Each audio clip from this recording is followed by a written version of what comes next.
Welcome to Sense and Sustainability, your podcast channel for sustainable procurement.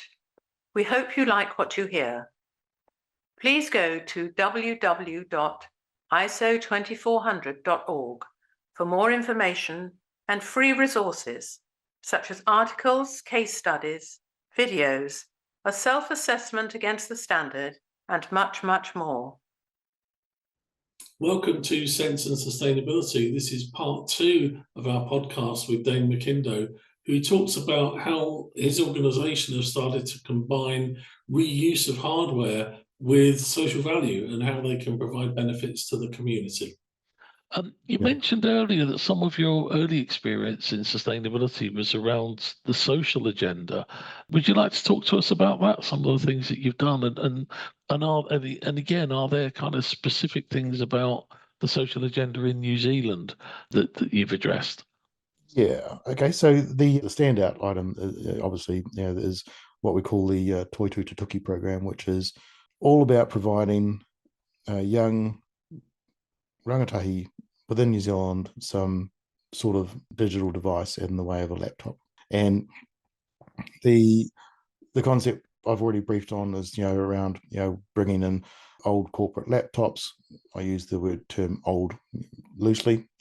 First use laptops coming back in, we refurbish them, we acetize them, we do what needs to be done, we put it through tag and test, so or test and tag, so we can make sure we get electrical compliance, and then send them off to schools, and it's typically low decile schools, and some of these children have never had a laptop before, and the concept of doing it was an idea that came out the back of a commercial RFP that we were responding to for government, actually.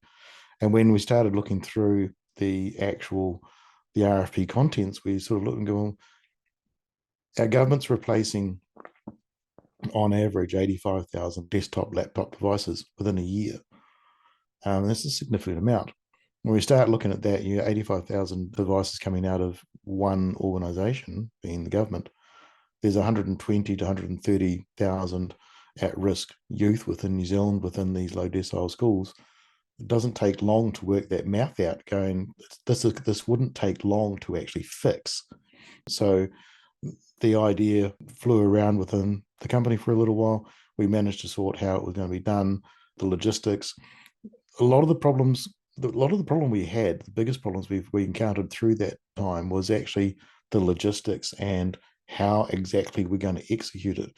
The second problem came with COVID, is that when we were about to pick up all the laptops from the corporates that we had signed up, COVID hit, went back into full lockdown here in New Zealand, and all these laptops were locked in the buildings, so we couldn't get to them. So it delayed it quite a bit. But once we did get the laptops, we did what we needed to, sent them down to 2 schools in Invercargill. Invercargill geographically within New Zealand, in relation, I guess, to Auckland is pretty much at the top of the North Island, kind of in line with Melbourne-ish, Sydney type area on the globe. Invercargill is about 2.5 or 1,500, 1,600 kilometres south in the South Island. So we're separated by a big body of water, and of course it's right. So, Invercargill are very much the bottom of the South Island, and probably the most furthest you can get away from corporate Auckland. So it was the ideal place to try and see if we can make it work. We also have other initiatives running in Invercargill to try and build a better environment and everything down there across the board, but it was just logical to really test it down there. So within a short period of time after that, we managed to get 2 schools fully equipped with laptops, and there was I can't remember the exact number of students now that had laptops, but the photos that we got back with the children with laptops was just very moving. Most of them had never had a laptop before. They all of a sudden had a laptop, not only that they could use at school, but they could take home, and they could then do their homework, and they could do everything else. We've been having research and impact assessments done recently, and by all accounts, it has been probably the single biggest shift in at least one of those schools, that almost to the point where teachers are saying that they need to redo how they're teaching these students, because once they've had the laptops and they've been able to access the information and everything online, they're accelerated their learning significantly. There are some local metrics that get looked at down there. And there's one particular area which one school falls in. It is the only school in that area. So when the dial moves for that locality, it's a clear thing of what changed. The only thing that changed with that school was that they had laptops. So it's an immediate impact. We've had our CEO, Jason Paris, down there. He's met the children, he's met the teachers. He does a lot of work down there. He's actually a Southerner as well. So he's actually a Southern boy. And, he's seen the impact in there as well. And that just reinforces it across what an impact one organization can have when you team with your customers or your partners. So, yeah, that's in a nutshell, that program. That's an amazing story. At the end of each year, we tend to get the laptops back because we want to retest them and make sure that they're still safe and send them back out. The good thing about the New Zealand school system, I guess, I'll just add on to this, right, is that they typically use, Google Chrome type operating systems. They don't need Windows, so they don't need a lot of the bloatware that comes on laptops. So it's a very cut down version of an operating system on there, which, as we know, when we cut the software down on laptops, they will go and go and go, and they operate at speed. So yeah, it's been working extremely well, and we're now looking at how we can actually power the South Island. That's absolutely amazing, because that's sort of everything in a nutshell, isn't it? But where you can actually see and demonstrate the social benefit of what you've done, all the way back to the business case. It kind of makes you think, well, why doesn't every government in the world do that? Because there's no reason not to, is there? I mean, if you're going to improve the educational attainment of your young people by simply reusing something that's been discarded by another organisation further up the chain, that's absolutely incredible. Thank you for that. Did you use the expression bloatware? Yes. I love that. I've never heard that before. It's a really very good old term. Yeah. I did tell you I started out as an engineer, right? So I've got Yeah. a few of the old school things. Yeah, Me too. yeah. When I started my career, I had a laptop which I think had maybe 500 meg of RAM, and Windows back then could operate on that. But when they started enhancing everything, all of a sudden, if you didn't have 100 gig of RAM allocated just for Outlook, your laptop wasn't going to work, right? So I say bloatware because all of the corporate apps require a significant amount of RAM and a lot of hard drive space, whereas Chrome and a lot of the other smaller operating systems, Linux, and that can operate on much less. So yes, I call it bloatware, but it's just an overgrown operating system. Absolutely, yeah. No, that's fantastic. Thank you. I've not been to New Zealand. I've not really worked in New Zealand, but I have worked quite a lot in Australia. And what strikes me when I go to Australia is the whole agenda around Indigenous people. Do you have a similar agenda in New Zealand? That's a hot topic here at the moment.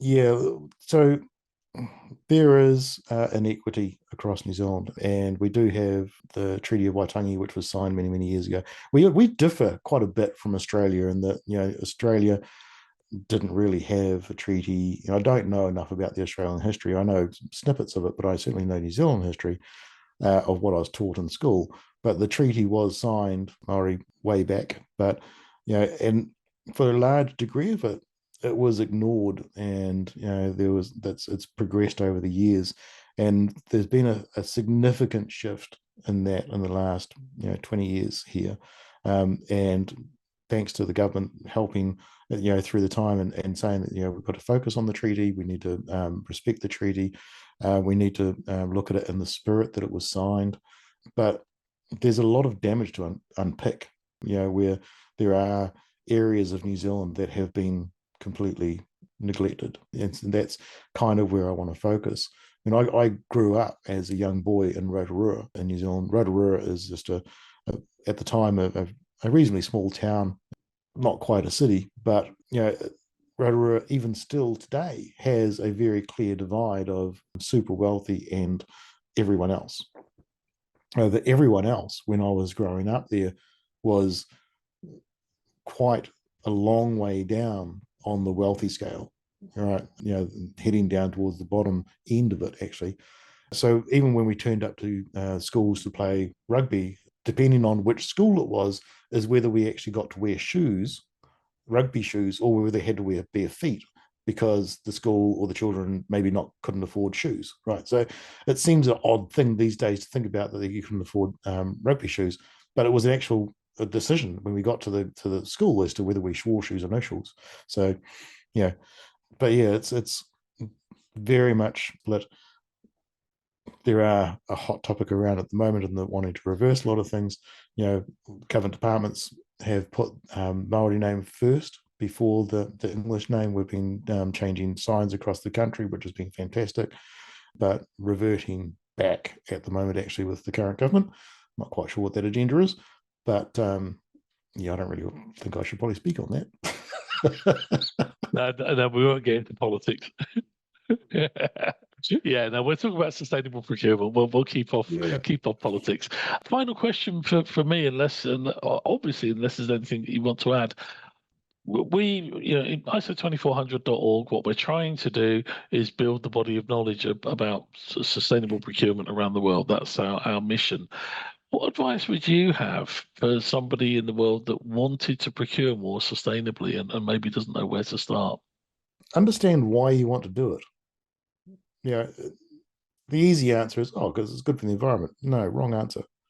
What is the reason you want to do it? I mean, anyone can just say, it's good for the world, right? But what is the reason? What is the why? And once you understand what your why is, then you can start looking at how. And the why for me was easy. It was social. I wanted to make an impact and make better lives for New Zealanders. The side effect of that is I make a better environment for New Zealanders. So, once you understand your why, that's probably the top of the items. The other pieces that I would be looking at is your customers. Understand your customers and what they need to consume versus what they want to consume. From a supplier perspective, there's another view which I've pretty much it's been a big focus for me for a number of years, is truly partnering with suppliers as opposed to treating them like suppliers. I tend to generally not refer to any of them as suppliers. They are partners, but the idea of actually creating a true partnership is making them understand not just what we as an organization need to do, but what my customers are demanding, and then starting to put them on the hook. So it's probably the I think was that three top items, I think. But yeah, it's understand the why, define how, and then work with your partners, make them partners, make them deliver what you need to deliver together. That's fantastic. Thank you. I love that. I love the understand why. I was when I was on the ISO 2400 committee for 4 years to develop the standard. I used to bang on every meeting about the why, but actually, a lot of my counterparts on the committee were saying, "Well, we need to make the case in the standard. We need to tell people why they should do it." And I was always, "No, we need to ask them why." Because every organization will have a different reason, and that eventually that why model ended up in the standard that I was I fought hard to keep that, because it's really important, as you say. It's the why is in the context of the business or the public organization or whoever you work for. That's really important to get that out there, and then I always say your why will drive your what. So, as you say, if your why is about making life better for New Zealanders, then your what ends up with the sort of projects that you described around, refurbished laptops for children in schools. And that's, but if your why is something different, if your why is about risk and reputation risk, then you might look at, ethical issues procuring in the developing world or whatever it might be. So, yeah, really, really important that for me, sustainability is a thing in context, and the context starts with the why. So yeah, fantastic. Thank you very much for that. Okay, so I guess we'd better wrap. We talked for quite a long time about quite a lot of stuff, so which is amazing, and hopefully our audience will find some of your ideas and some of the things that you've done inspirational, and we can help people to go on their journeys. So thank you very much for joining me. It's been a pleasure and an inspiration, and I look forward to speaking to you again. Thank you. It's been fantastic. Thank you very much. Thank you for listening to our podcast on sense and sustainability. Please listen out for more episodes. For more information, learning resources, tools, and much more on sustainable procurement, go to www.iso2400.org.